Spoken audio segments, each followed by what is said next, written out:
Oh, yeah. It's starting to canoe. You want to fix that? Brother, how you doing, man? Good. It's been a busy last little while for us. A lot of stuff going on. A lot of visiting places. Going to go see Natural Earth. We get stuff coming up. Your basement, right? The studio, I should say, right? Like that was a fun undertaking. It was a good morning drive for me. Yeah, good inhale of fiberglass for you as well. How's your lungs? Lungs are good? Yeah. Me and your father-in-law. It was great. We got it done, though. Those are those, like, extra. Well, you were gone. Somebody had to do the tough jobs. That's right. My father-in-law was like, how does it work that we have to do the hardest work while he's gone? He leaves during the hardest. I was like, I didn't plan this. I swear, guys. Demolition's done, and you're like, well, I got to go see a doc about something. I'll be right back. I'll see you guys. And then you guys are almost done by the time I got back. It was great. Cool figure. What are you smoking on today, man? Right now today, this is blueberry lemonade from Western Cannabis. It is quite delicious. Yeah. I mean, a hybrid is everything else these days, but definitely more on the upside. But it's got a really nice kick to it. Very frosty. I got some sample stuff, and it's quite good. I think it's lying just over 30 on the packaging. 3.5% terps. Ooh, 3.5. Yeah. That's pretty good. I'm almost done the 8th because I got like a few different things from their line to check out, and this is the one that's gone first. It's sweet, also man. really good in a concentrate. Really good. Oh, yeah. Well, at 3.5 terps, no kidding. No kidding. It's good in the concentrate. I'd like to get that in like a live resin or a live rosin. You know what I'm saying? That's what I've got it in. It's really good. Yeah. Really, really, really good. Yeah, it's got some bite to it. I mean, and that's the thing we've been talking about a little bit lately too. Is just the variance. There's so much cannabis in the market right now, like an incredible amount. But there's also like a really big variety in the type that there is. There used to be just a lot of garbage. And now it's gotten to a place where like we almost have too much good stuff, because I think it's becoming harder and harder for growers to differentiate themselves. I can remember, as we were talking earlier with Natural Earth when we get to go see them, like here in the Manitoba market, it was like them and them at the beginning, or earlier on. Anyways, within the first few years of legalization, where like once they got their license and they were selling under their brand, because they were doing white label, they did ghost drops for the longest time. We're working with them, and that was a huge thing. So they're just putting out incredible stuff for the longest time. But it was like, that was it. And then, at least in this province, more growers started giving. You get guys like Sweetgrass coming in, people that do things, good buds that, higher quality, good buds being sun grown, and Sweetgrass is another living soil legacy grower that was huge. They're even building a new grow right now. Like, so the example of some of the people doing better than what the big guys have been able to do. But it's just the influx of that, and now you're getting a lot of these other companies either have access to buying it, or they've got they're really upping their game, because otherwise they're basically being used as input for concentrate or something, because nobody wants to buy the flower. The quality for dollar has gone down to such a degree. You're picking up 5 grams for like $25 or something of 27% flower, and it's not dust or anything, right? It's like, that's really hard to argue. Do you want to pay for the good stuff? Do you want to pay for single strain, so you're buying the same thing all the time, that kind of stuff? Then you've got to go the other direction. But that still allows you to have some, like, it's not like you're buying the ditch stuff, right? Like, even on those low price points, there's no reason to have to buy it. It's not that it doesn't exist. It's just that, like, you just don't have to. You can still get it for the same dollar and not have to smoke the bad stuff. No, you're absolutely right. And like, for some reason too, though, like, well, you're seeing a mass there's a mad saturation of product right now in our country, and I don't think we're the only country. I think it's happening everywhere. But well, everybody thought they were gonna rule the world with it. Everybody started to grow, and now it's like, this is too much. What do we do with it all? Yeah. prices aren't going down too much either, though. You know, it sure doesn't seem like it. Doesn't seem like it. I think there's been a pretty decent sized price drop, but the thing is that I think now that it's gotten to this point, we've really taken the growers under the current structure, tax models, all that stuff, to their basement. This is as far down as most of those guys can go and still be commercially viable. As you know, even guys that were sitting in that mid price point where you're like, oh, that's a good price for a pack of solid joints, or something like a Tantalus, is that's a little bit more of a recent thing up here, right? Like losing them, that wasn't the crazy high price stuff either, and it still wasn't. There were still issues that are created by the structure around it that prevent, that from getting to exist. They were that great middle ground of price and quality. But that's what makes the value of these like real craft places that are putting out this incredible stuff. Having them stick around is just too important to make sure that we don't get all the same stuff. That's right. This is right now in 2023, this is the proliferation of craft cannabis, because it is like, we're starting to see the downfall of the companies that thought big money could grow good herb, and that's not the case. Although you have great investments or great investors and a whole bunch of square footage and so on and so forth, that doesn't grow great weed. You need passion, you need understanding of the plant, you need a good environment, you need good conditions, and so on and so forth, good food, good soil, so on and so forth, and these are all things that had to be figured out the hard way by a lot of these companies. And yet, excuse me, you've got these craft places that are like, well, I'm just going to grow the product that I know how to grow, and we're going to see how it competes. And that kind of like, what, in your opinion, makes good weed? Like, what is it that makes, like, what are you looking for? I have a specific benchmark outside of pure plant characteristics. Whether, because for me, the visuals, I have to have, if I'm spending the top dollar, there better be like one bud and a little bit because I need the primo stuff or whatever. I'm going to grind it up. I really don't give a shit. It's fun to look at. That's past it. But like, I smoke too much to really have to care. So that part's out of it. It's when me and my wife share a joint, how high am I? That's my benchmark, because especially as I've gotten into this and the amount of testing joints we've smoked, how there's a lot of times that you sit there and smoke it and then we're talking and then it's immediately reaching for another one. Or we grab the bong or whatever, right? And whether it's out of her mouth or out of mine, we're going like, well, that was kind of whatever. What do you want to smoke something else? What do you want to do? What do you want to do now?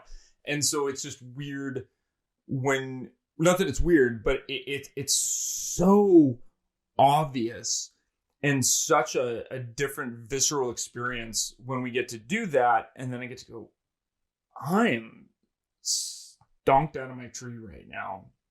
And to have that in these similar quantities of sharing like a 0.5 gram joint with somebody, for me to be able to have that different kick, I'm still going to smoke after anyways.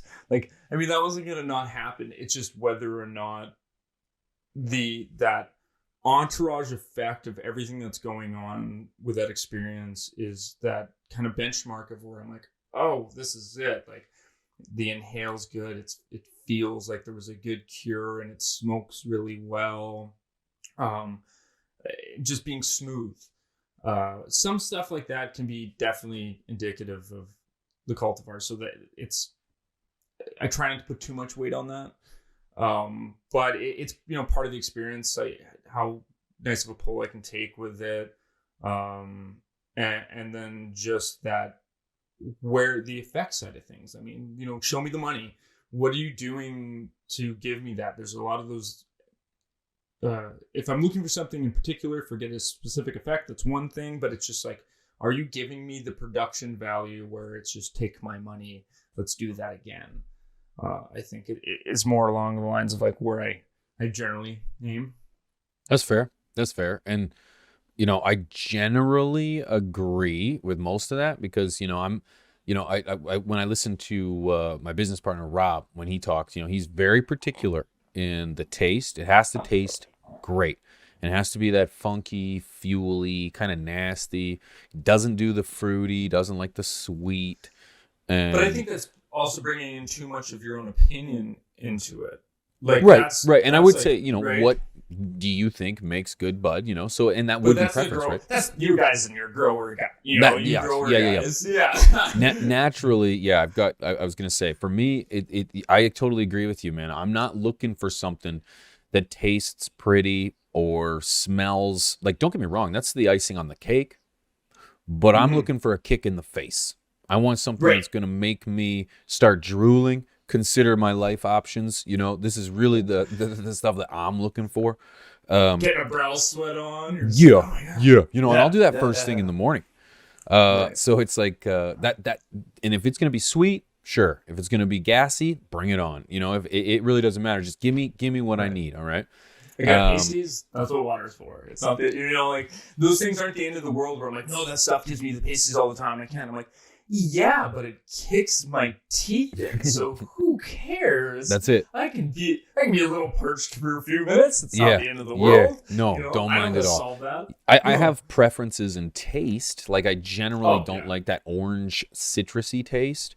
It's got a bit of a spice to me that I'm just like gets annoying after a while. It's like sleeping in your own bed and you just got gas after a hot chili, It's like it just gets nauseating after a while, At first it's impressive, but then it's just like, but anyways, it's like, but anything over flavored can be, can really turn you off. But generally speaking, I want something that's going to grow great. I'm not typically purchasing herb from anywhere. Right. And so I want something that's going to grow great. I want something that's going to be relatively problem free. I don't want it flowering forever. That's another thing. I don't want a 14-week flower like like maybe an Amnesia Haze or a Maui Wowie. These are things it's a big no for me because this is a flower that just doesn't fit my schedule. I want something that's not prone to disease. I want something that's going to be, really easy to grow. But I also want that potency. I want those rosinous buds. I want, I want that production of trichomes, those cannabinoids, So I'm very picky, but it comes most of the time before I smoke it. And so that way, by the time I get to smoking it, it's like, you know what? I know it's going to be good. I don't care what it tastes like. Just get me to the finish line. I got a job to do and I need to do it now. And I think that's also a way that you get to, just like you said, you've put in the work. You've made the decisions ahead of time at the supply line, right? You cut them off at the pass, make the decisions to fit the requirements. And the fun part about those requirements is it also comes with the positive of like, it's just going to be good weed because you've made the genetic decisions to start the foundation good. And then the rest of it from there, it's all gravy. You don't, like you said, it's going to be good weed. All of these things are going to be in place because of the decisions you made earlier. So it's a lot harder to be particular, right? It's just like vehicles or something. Everybody's car does the same thing. Sports cars get you there faster. Luxury vehicles make your butt more comfortable on the journey. All those things. It's doing the same thing, but finding different ways that fit your lifestyle, that time of day, whatever it is to fit you. And that's what's also one of the greatest things about this plant. It's like you can play that game all day. All day you have options. So it just, why not use them? Why not utilize it a little bit more? Being stuck inside of things, I think, is one of the craziest things. I always find it odd, the customers that come in, and it's the same thing every time. And even if they're buying a discount brand that, has rotating strains in and out of it, depending on what they get a hold of for that to get it at that price point, like it's still the sativa bag or the indica bag that they always buy. And I'm like, that's insane. It's just there's a lot of different experience in getting high of cannabis. It is not a singular thing, and that's like most drugs outside of alcohol's still that way too, right? Whiskey drunk's a little bit different than beer drunk, and yep, people are very particular, very particular. Yeah. They want it. They have a wine drunk's really rough on them versus them drinking something else, whatever it is. Right? Sure. So yep. And some people can just drink true. whiskey like all day, and then the moment they have like a beer, they're drunk. Done. Right. So it's like their preference and what your body can take. Reacts. Yeah. See, like for me, when I have different standards, 100%, because it's like when I grow my own, that trim job, for example, that's one of the first things that gets compromised when you're growing your own, and the sex appeal of that bud. My trim job has gone from, when you first start harvesting, your excitement for harvest is at like a 12 out of 10. And that lasts until about your 4th, 5th, or 6th harvest, and then it's just becomes a burden after that point. How do you automate this process? That you can. I've done really well at automating the process. The thing is that if I'm going to be growing myself, I have an expectation that's really high, but also at the same time, I understand where it can be compromised. So the trim job is one of those, and I have a high expectation for my buds. However, it's more so that if I'm going to be purchasing this bud, it needs to be perfectly moist. It needs to be perfectly trimmed. It needs to be perfectly, it really needs to be a perfect product. It's like there shouldn't be variance in it. Imagine if you went to, the liquor store, or even better yet, look at tobacco, for example. And let's say you smoked a Marlboro, and then you go to the gas station, and they're like, well, we've got some Marlboros here, but they're going to vary in taste. They're going to vary in how much nicotine hits you. It's going to vary in terms of the effect and the feeling. One of those cigarettes might just knock you out. The other one, you might not feel anything at all. There would be no industry. For sticks. It just wouldn't have. You couldn't have it. No. It's like going to the gas station, and they're saying, well, you're gonna. You made this analogy once. It's like you go to the gas station, and then they tell you, you're gonna get about 1.5 liters. It's like, no. I want a gallon, not about 1 liter. It's like I need a gallon on the $4 or whatever. And they're like, well, you'll get about a gallon. No. And that shows the infancy of this industry, though. As we're seeing things, Health Canada talking about dealing with the testing and situation, right? Like it's not like we're the only ones talking about it. Like they know this is a problem. It's a gong show. The fact that standardized testing to a more stringent degree was not established off the hop is insane, right? Like the amount of things where they were pitchforks and torches going save the children and what have you, but yet they didn't take time. In my city where my business is, like, we don't have bylaws preventing how close they are to each other. We don't have bylaws for how close we are to schools or any of that fun stuff. None of it exists. So you can own a beer vendor and put the weed store right next door, and then they talk about social responsibility and all these other things, right? Like that's the unfortunate part where you go, it's crazy the things you guys were worried about off the hop, that we have to repeal these decisions and implement new things. It's not even that it was like they just didn't think about it and now it's about finding a way to solve that problem. It's like, no, we actually have to put the effort through to remove the bullshit and then have to push it through on the other side. And that's my experience of just the product itself, not even with operating within it, as we talked about how much growers have to deal with with all the stuff. There's a lot where the micro guys have a big advantage just because of how they get to operate things. on top of it. It's just the small business advantage. New stuff comes out. Sweetgrass just dropped pre-rolls in the province. They haven't had pre-rolls before, and I think it was like BC was the first, and then now us. So, but I knew they were coming. Went like that. I ordered them, so we'll have those soon, and I'm really excited for that.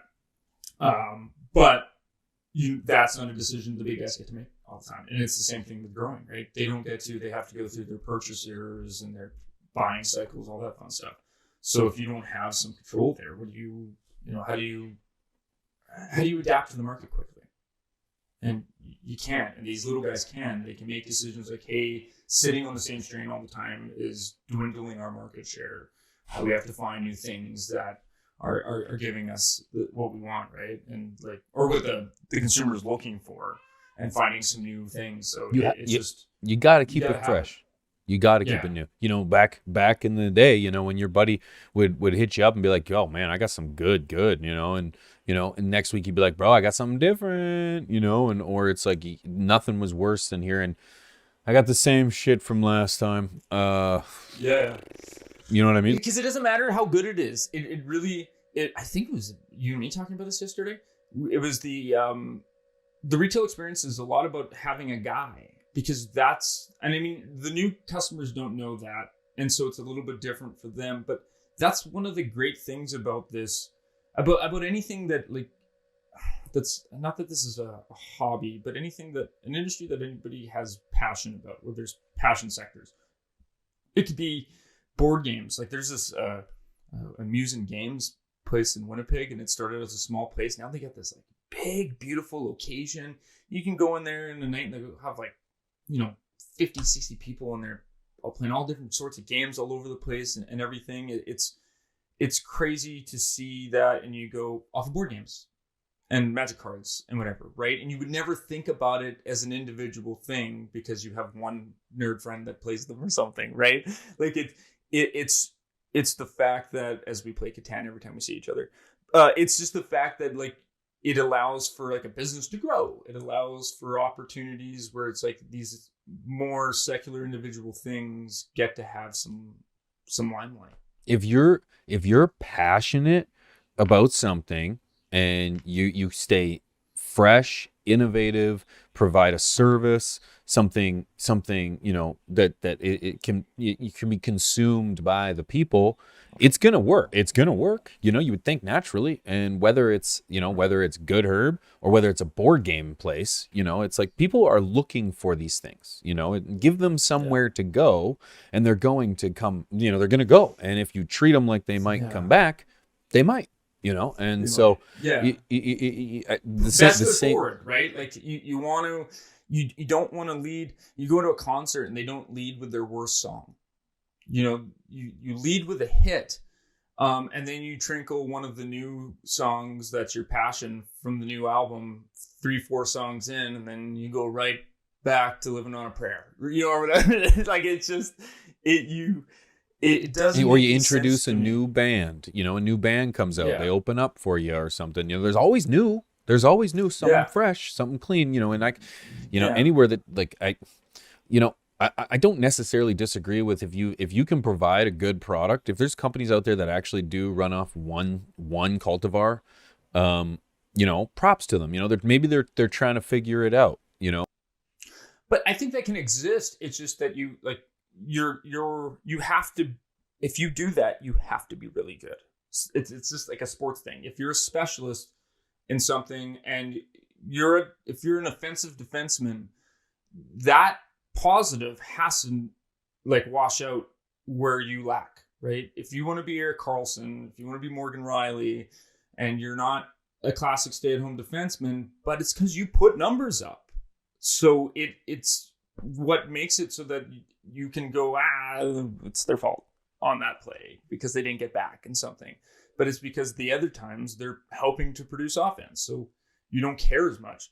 And that's the thing with this is I think it's a very similar situation. As long as the growers that do these things exceptionally well, then the market is rotating within them anyways. They're part of that rotation, right? It's just kind of there's this sphere of activity and bullshit of where conversations and friend groups and what's popular in shops and all that stuff, the little zeitgeist of your local market. And then it's just about being part of it. And if you do something really, really well, then I think you get to hang out there, because then you know, like we're saying, we're not smoke you all the time, but I'm coming back, right? I'm always coming back. I'm always going like, oh, one of those. Yeah, you know what? It's been a couple weeks. You know, it's been a few days. And you're always coming back because you know it's great. But it's just the fact of whether or not as an individual I can survive off of that. That's one different. But, you know, having that where it's always within reach, you can always get a hold of it. And that's what's kind of nice about having those guys, because you know they do these things really, really well. And that's a lot of these smaller craft growers, right? Yeah, we heard about it when we were visiting on Natural Earth. Yeah, thank you. That was, you know, listening to Brett? Dana. Yeah. The passion was incredible, and the way he knew the plant and the way he spoke to it, you know, and even while he was trying to teach us or have a conversation with us, he was still tending to his plants. You know, he was still like picking taking something here, taking something there, dusting this off, you know, giving it a little this, a little that. You know, that's someone who's passionate about their plants. This is someone who wants to see the best plants succeed. And I think, you know, as much as you can always provide the best soil and the best lighting and nutrients, if you're not tending to it, if you don't have someone who knows what they're doing and is passionate about it, you know, it's going to lack. And I think that's where a lot of these big companies are missing. And not to mention, it's like, I don't know how many hands, you know, are in the process when it comes to getting this bud to the shelf. There should be minimal, right? And I don't know if there is. I feel like it's got to go from a facility to a facility to a facility to a dispensary. And in a lot of these craft cases, that's very true. In a lot of these craft cases, they can't afford that many steps. You know what I mean? So a lot of the cases, it's going from the grow to another room within the same facility to be packaged in that same facility to be shipped from that same facility. You know what I mean? Well, so as being that we visited, we got to see, right? Dana's grow. Dana doesn't do business stuff. He grows really good weed. That's his job. He comes in there and handles those plants. And then you've got, you know, we were watching the pre-rolls being done as we were there and packaged and stuff, with one guy just sitting there in the room, rolling them up by hand, all that fun stuff. So it's you can't replace that. It's impossible. That's the difference between a garden at like a vegetable. Everyone always says that fresh fruit from the garden tastes the best. That there's a reason for that. That's because you are literally taking it from the source where it gained all of its life. There's a reason, you know, maybe you wash it first, but it's like there's a reason it tastes so good. It's fresh. It's coming from the vine. It's coming from the plant, you know, and then you get something from the supermarket, and although it might look like it's lush and colorful and full of terpenes, you know, and you know those exist in vegetables. It's like you bite into it and there's nothing. It's flat. There's nothing there, and that to me is because it did not come fresh from the garden. It's been through way too many hands, way too many processes, or even the sake of or tending a grow box, like a grow unit or something, right? Where you're going to there, checking on numbers, and then going, okay, well, this is good. Did you even look at the plants? What, you know, all those pieces. There's a difference from maintaining something to get it. You can execute things so many different ways, and it just that doesn't come with any of the positives that we see. I'm so excited for you and Dana to get a chance to like really get to talk about growing. I think just on both sides, it's going to be interesting to see how when you've got the passion, but your direction in which you execute are very different. You know, yours taking care of yourself, and it's not that he doesn't do that, but then there's, when we did the visit, a lot of this stuff was, there are things he likes and things he maybe wants to grow, but is it commercially viable for him? Does it work well within the system that he works in, which is those living soil? And some things just don't work for him in that would allow them to produce a crop that keeps the lights on, right? So like there's those pieces of like he still has all that passion and everything, but then he still has to make decisions to like feed that. as well. And I think it's just going to be interesting to let you guys go a little bit, and then I can play moderator. Yeah. Well, totally. Like, I'm not going to out his age. He told us, but he has a lot more experience under his belt than I do, and mainly just because, he's been growing for a lot longer than me. But there are a few things where maybe as old school / new school, there's some variances, there are some differences, and there's going to be some back and forth there. And it's going to be great conversation, man, because it's like first of all, there is not just one way to grow this plant. And these guys will tell you, because they're doing it in one way that's not even being done at a commercial level in our country at all. They're one of the only ones, if I'm not mistaken, if not the only one. So it's like, they're going to see that there are there is just a multiple ways, or there are multiple ways to grow this plant. So you can't really say either one way is better than the other, because, people have been doing it and are doing it well, and there's different traits. When they mention that they're getting terpenes or cannabinoids in their product that are not prevalent in other products or within these strains or these cultivars at all. So their style of grow is actually having an impact on the flower itself. That's pretty impressive. Yeah, what a fascinating thing. And there's Adam for like shoving that down our throats constantly when we were talking with them. But it's like that right there. When you're looking for at the top of this, talking about the fact that it's really hard to differentiate yourself because the level has been brought up. It's what happens when you move from the minors to the big leagues, right? All of a sudden, everybody's really good. Right. It's so what happens when you're no longer special, when you are no longer the kid at the games that's slugging it at every at bat and making everybody else look like they are the 13-year-old boys that they are. And it's stuff like the ability to be able to have that story about the fact that their process is so hands-on and so different that they can, not the grower, but it feels like you're manipulating the plant on the fly, right? Like you're able to, through the process, change how this thing grows, manipulate it to such a degree and give it an effect that makes it even that much better than it might have been already. And if it wasn't for that, the way you do it, like I can't make it do that. You can give me those exact clones. Dana can be like, here's one for you, here's one for me, right out of the thing. And I know what mine's going to look like, and it's nothing like what he's doing. And like, that's how that doesn't get taken into account. The artistry is crazy. It's crazy. As a grower to a grower, it does get taken into account. It does. Right, these are very important things, because the work by consumer level ideas, but right, they miss it. It gets lost, and this is actually education. It's just not. I'll circle back on this. I'll circle back on this because there is a big difference between the two cultures too when it comes to from the cannabis scene that I get in America versus here. There's a lot of respect from the consumer towards the grower, and maybe it's just an isolated kind of thing that I get when I'm down there, but we are often the only growers that are in the conversation at all, and the amount of like wow, thank you for bringing us this great flower that we all get to toke and enjoy and consume and socialize with, and it was like, wow, yeah, you're welcome.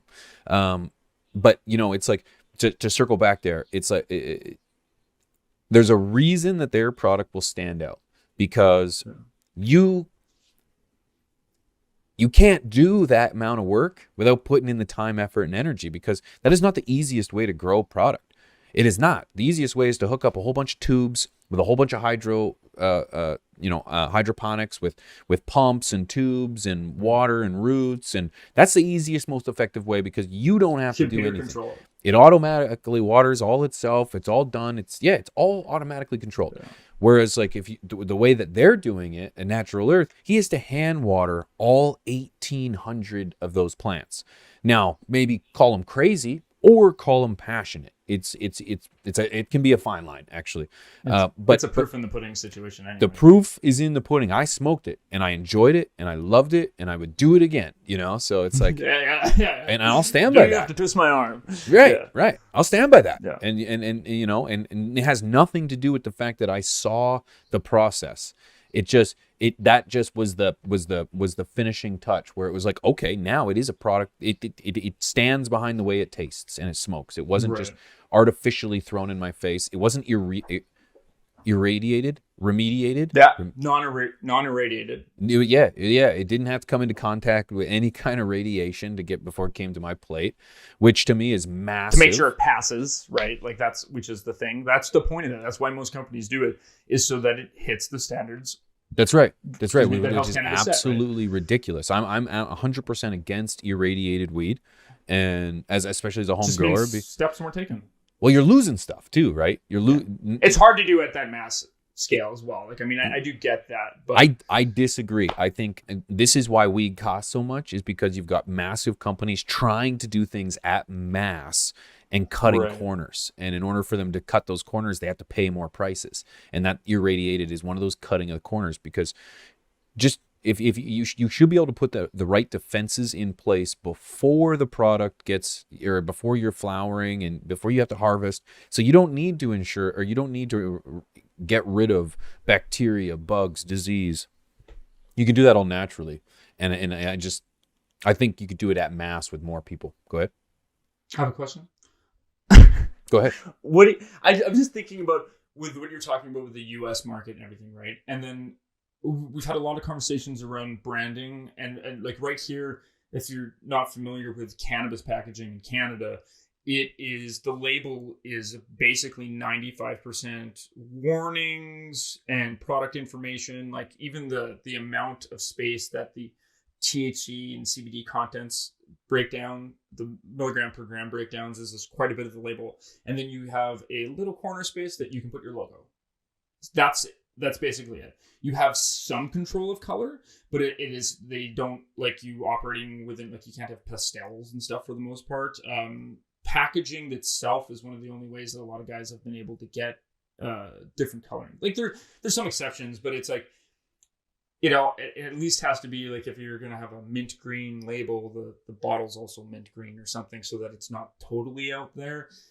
Not a lot of room for individualization and showing something through packaging here, right?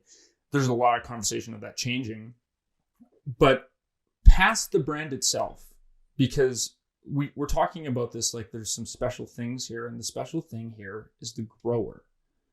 Do you think that the future of where it's not something that is as much, we find this more in craft beer probably, but the grower's the person that starts to get the publicity and becomes famous for what they're doing. Like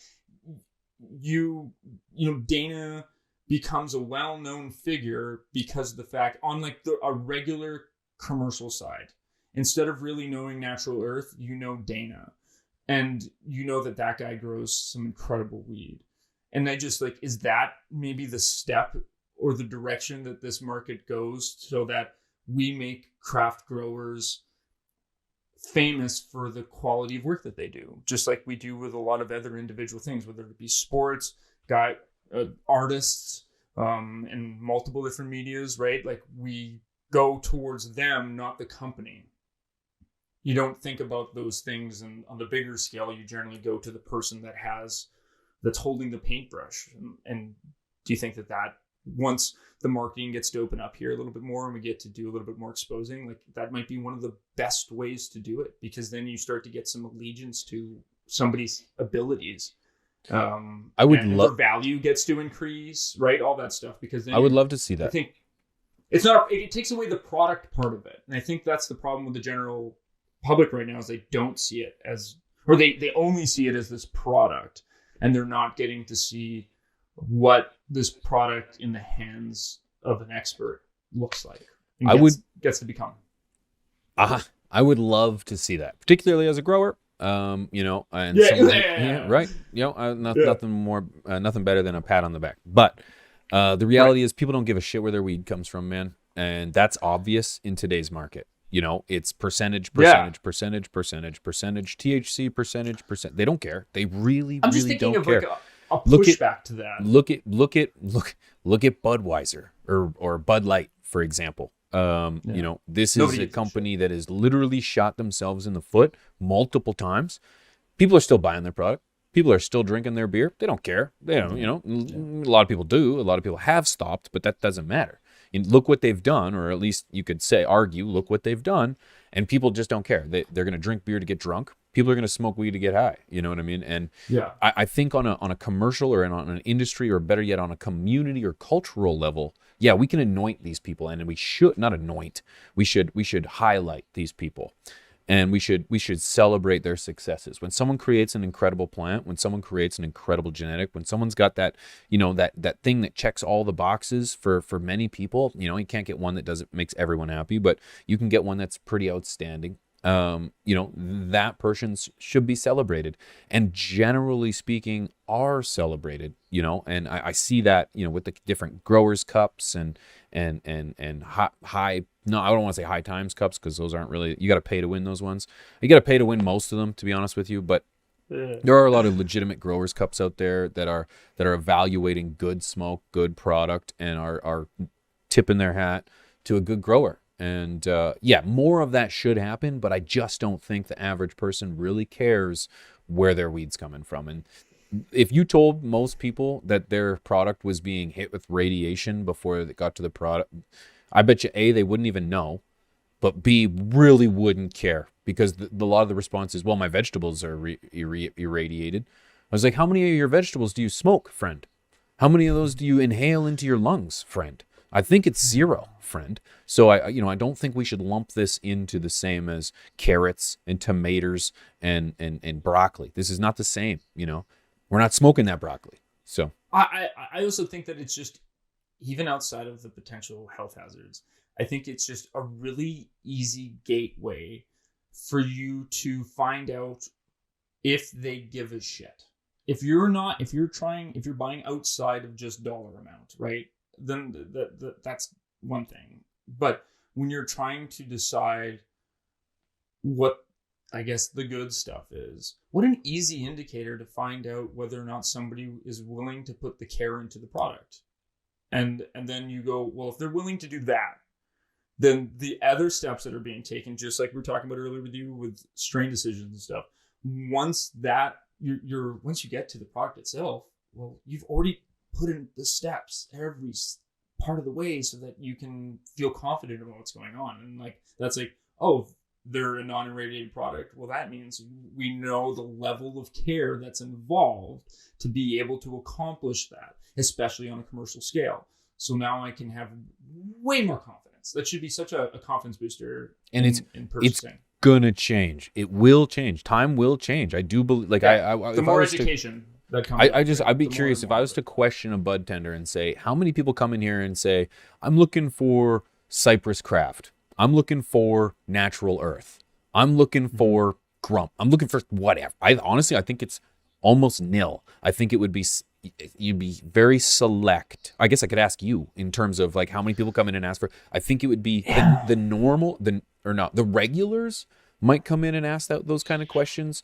But generally, when, you know, Karen or Chad comes off the side, are they looking for those brands, or are they just looking for the hit factor? Because I'll admit, you get that's it. what I am. It's not a main percentage of the business. It's not. I'm not entrusting that word of mouth is. At least I haven't come across anything that has had such strong branding and marketability that it's, whether word of mouth or otherwise, that it's made it like, I have to have this because we are getting killed getting asked about it. Right? Like you've got to have that thing, or it's not. There's things do because of, especially in our local market, like with Natural Earth being a good example there. Even vape cart manufacturer Highway 59, very big off the hop, and it became a default. So there was a lot of exposure around a lot of stores. As the market's matured, I find that happens less and less because the options are becoming so varied between store that type of commonality of everybody's carrying this thing. And that was the reason it was being asked about. it wasn't particular because of the quality of the thing itself or any other reason, really. It was just the fact that most shops had it. So if you've been to a couple shops, you know about this product. And so it's just, you're asking for the thing you buy.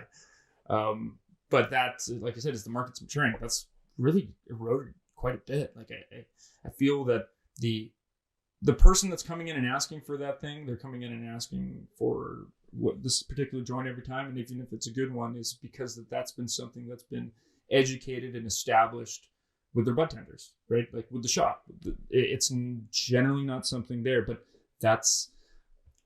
there's not a lot of outreach outside of like mild social media presences and stuff. Well, and that clear, we understand, or at least I understand, that Health Canada and the Canadian government makes it very difficult to create, I wouldn't say create a brand, but they definitely close some doors, some traditional doors when it comes to branding. And that does stifle, particularly, you mentioned the package. You can only put your logo in a tiny little package or on a tiny little corner of that package. And that bag is almost indistinguishable from any other bag on the shelf because you're not seeing the bag on the shelf. Because when you're looking at the shelf, you're looking at the bud, and that little logo might be just right there, And typically it's the cultivar and the cannabinoids that are listed rather than the name, but they are. But I do think that I'm a strong believer that, and I've mentioned this many times, that the Canadian, or at least our local awareness on brand development, it's almost non-existent, man. Like none of these brands, unless it's been you that's told me about one of these brands, I have never ever heard of any of these brands anywhere.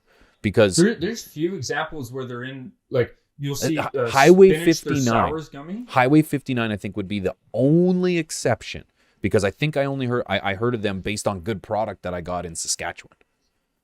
Okay, yeah, and that's. See that again, like a word of mouth thing that is going to happen regardless. But I'll see on Twitter or on X now, as the new reality, X now. The spinach, that company, their sours gummies. I see their ads on Twitter, paid ads, right? And then we have one of the theaters here, VIP theater, where they have waitresses and they have alcohol. It's licensed, so that one is an 18 plus, and with that they have, before movies, they have advertisements for cannabis products as like a commercial where you'd have the car commercials and stuff, and so it's I just find it weird. Like I clearly need to spend some more time looking into it, because how is it possible that I'm not even allowed to have a sandwich board outside of my shop with advertising cannabis, for instance. But you can do that on Twitter. And like, I get that at the movie theater, because that one's kind of age gated. But what? That's...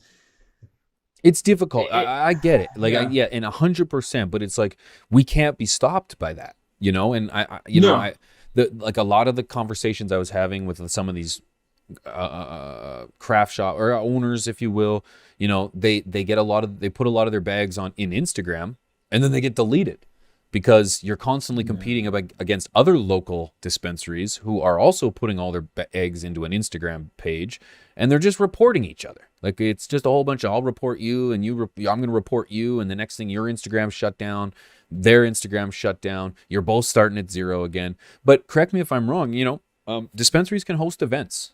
Maybe not at the dispensary, but you could definitely sponsor, let's say like a Pigeons leafy greens bake sale, or car wash, or movie night, or I'm just thinking like right off the top of my head, like I'm sure you could have a thing that was event, or you could sponsor an event, could they not? So let's say there's a marathon, or let's say there's something in town. Put your name on it. Put your name on it so that everybody is seeing your name. I don't want to use myself as an example, but I've created a brand, the Pigeons 420 brand, with while still navigating many of the same. I don't create commercials for myself and put them on TV, and I can't put a billboard up that says Pigeons 420 on it, or there's a lot of traditional ways that I can't or have not tried to follow either, but have still managed to amass a brand and a following, and that can be done. But that could be done. There's the brand thing, and there's the horse before the carriage mentality of taking care of the base so that the rest of it comes there. A strong brand is what's held on to your audience. It's what's allowed you to have continual growth. It's all these other things. Those parts have taken care of themselves because you've had that strong base. It's a reliable product. That's what I think I provide. A reliable product where it's like, yeah, sometimes I might vary off from where, say, you or anyone might be listening, might think. Maybe I go a little right when bud washing. Maybe I go a little left in my harvest techniques or whatever. But it's like at the end of the day, you're going to get the same, relatively same consistent product with a fresh twist, and. Yeah. And I believe that for these brands, these local brands, and I know you're competing against a behemoth, right? When you talk about these larger brands that are taking over on the international stage, they're drowning. Okay, they're drowning. Money is not getting them huge, anywhere. But they're not making any money. Yeah, they're huge, but they're not going. They're not providing that consistent product. So as a craft, focus. Stay honed to what you believe in, that product, its healing properties, its ability to change and help people. Keep doing what you're doing, but then also be just very aware that your brand can't compete against the same person doing the same thing as you, because you're both in that crack. You have to create a brand that's going to be recognizable on a domestic/international stage. And I know it takes more than just Instagram, but persistence and consistency over time equals results. And I think that's how you create great product and follow it with a good brand. Hell of a conversation, man. That was pretty good. But so what makes good weed? I think we kind of answered it in a way, but it's going to be different for everyone, no matter who you are or what part of the world you're in. But the question is, what do you look for when it comes to good weed? Is it all about the product? Is it all about the hit? Is it all about the flavor, the taste, how it's grown, where it's grown, who grew it? These are very important questions that I think should be asked when you're trying to find the greatest product. But setting priorities. That's it. Chris, hell of a conversation, man. Where can they find us if they wanted to check us out on social media? Highly Motivated Productions will be the website, and Highly Motivated Productions on most social medias. You can check us out on Instagram. When TikTok doesn't take us down, there's stuff there. Tweeting out new episodes. We've got some older episodes kicking on your page, and of course here on Highly Motivated. Yes. Hell yeah. Thank you guys so much for watching. We'll see you guys next week. We got lots in store. Oh, so much. See you guys soon. Peace.